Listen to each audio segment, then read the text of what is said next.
I am 80 years old today. I sit in a house filled with trophies. The silver is tarnished now. The glass cases are dusty. My son is in the other room. He is 45 years old. He does not know who I am. I destroyed his mind for a game. I am a monster. I would trade every trophy for his memory. I was a star in high school. I lived for the lights.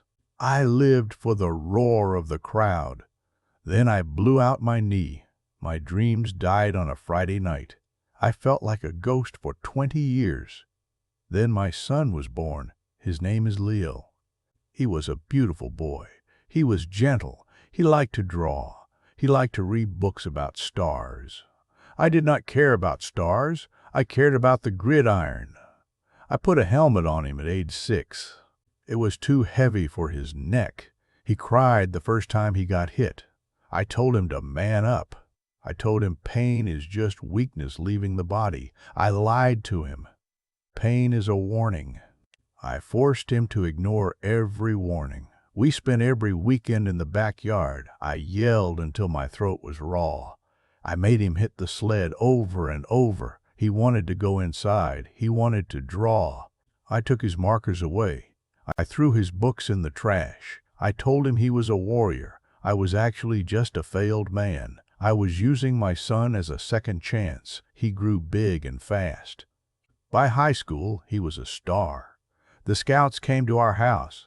They sat at my table. They drank my coffee. I felt important for the first time in years. Leo sat in the corner. He was always quiet.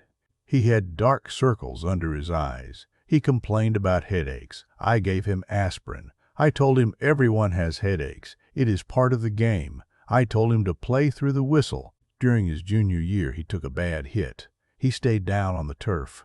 My heart stopped for a second. Then he got up. The crowd cheered. I cheered the loudest. He walked to the wrong sideline. He looked confused. The coach wanted to sit him out. I went down to the field. I told the coach he was fine. I looked Leo in the eyes. I told him he was a winner. I told him he could not quit on the team. He went back in. He took 3 more hits that night. He threw the winning touchdown. We went out for steaks after. He could not finish his meal. He kept dropping his fork. He said the lights in the room hurt. I told him it was just the adrenaline. I was a liar. I was a murderer of his future. Senior year was the worst. He had 4 documented concussions. The doctor told me to stop him. The doctor said his brain needed rest. I called that doctor soft. I found a different doctor. I paid for a clean bill of health. I wanted that state championship ring. I wanted to see my name in the paper again. Leo started forgetting his homework. He started losing his temper. He was a gentle boy who became a stranger. I told his mother it was just hormones. I told her he was becoming a man. The truth was, his brain was bruising. It was swelling inside that plastic shell. The final game was in December. It was cold. The ground was hard like concrete. Leo was playing like a god. He was everywhere.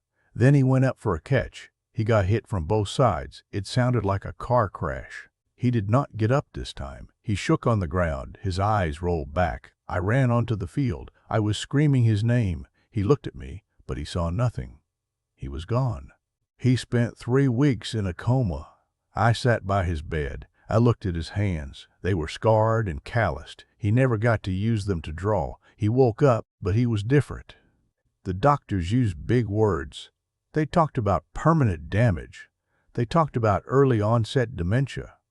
I looked at the championship trophy in the lobby. I wanted to smash it. Leo came home, but he never really came back. He is 45 now, but he is 5. He wanders the halls at night. He asks for his markers. He asks where his books went. I have to lead him back to bed. I have to feed him with a spoon. I have to watch him stare at the wall for hours. I did this to him. I am the one who handed him the helmet. I am the one who pushed him back on the field. I just found a box in the attic today. It was his old drawings. I had hidden them in a trunk. I saw a picture of a planet. It was beautiful. It was full of colors. He had such a gift. I traded that gift for a piece of gold. I traded his mind for a Friday night highlight. I am an old man now. My body is failing me. I am going to die soon. When I go, he will have no one. He will be moved to a state home. He will sit in a white room. He will wait for a father who is never coming. I look at my championship ring every morning. I want to throw it in the ocean. It feels like lead on my finger. It feels like a shackle. I see parents at the park now. I see them yelling at their kids. I see them pushing them to be the best. I want to scream at them. I want to show them my son. I want them to see the cost of a dream. Your pride is a poison. Your ambition is a weapon. You think you are helping them. You think you are building their character. You are actually just feeding your own ego. You are using a child to fix your own failures. Stop doing it. Put down the whistle. Put down the expectations. Look at your child. Ask them what they love. Listen to the answer. If they want to draw, let them draw. If they want to sing, let them sing. Do not turn them into a ghost. Do not turn your home into a hospital. I am the poorest man alive. I have a house full of silver and a son who is empty. I would give my soul to hear him explain the stars to me just once. But the stars are gone for him. I put out the lights. My excuses do not matter. My reasons do not matter. I am a man who ruined his own blood.